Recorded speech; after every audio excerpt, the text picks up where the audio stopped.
আমি Debjani, welcome back to my channel. Finally খাদানের teaser release হয়ে গেছে। সুজিত দত্তর ডিরেকশন, দেব এবং যিশু সেনগুপ্ত অভিনীত খাদানের টেজার নিশ্চয়ই সবাই দেখে নিয়েছো। টেজার দেখে আমার প্রথমেই মনে আসলো কেজিএফের কথা। ঠিক এই রকমই প্রেক্ষাপট দেখা গেছিলো কেজিএফে।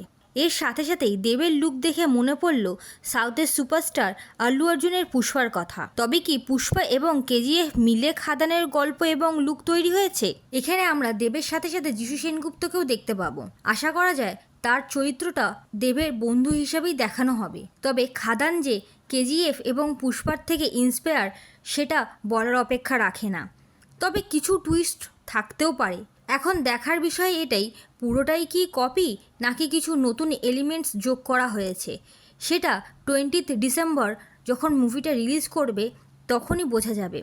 খাদানে দেবের সাথে সাথে ঋদ্ধিকা এবং বার্খাকেও দেখা যাবে। টেজারে কালার, সিনেমাটোগ্রাফি এবং অ্যাকশন সিনস খুব ভালোভাবেই দেখানো হয়েছে। বাকি ছবিটা রিলিজ করলেই বোঝা যাবে খাদান দেবের হিট লিস্টে যাবে নাকি ফ্লপ লিস্টে। বাকি টেজার দেখে তোমাদের কি মনে হলো কমেন্টে জানাতে কিন্তু ভুলো না। নতুন নতুন মুভি আপডেটের জন্য এবং রিভিউর জন্য আমার চ্যানেলকে সাবস্ক্রাইব করতে কিন্তু ভুলো না। দেখা হচ্ছে পরের ভিডিওতে।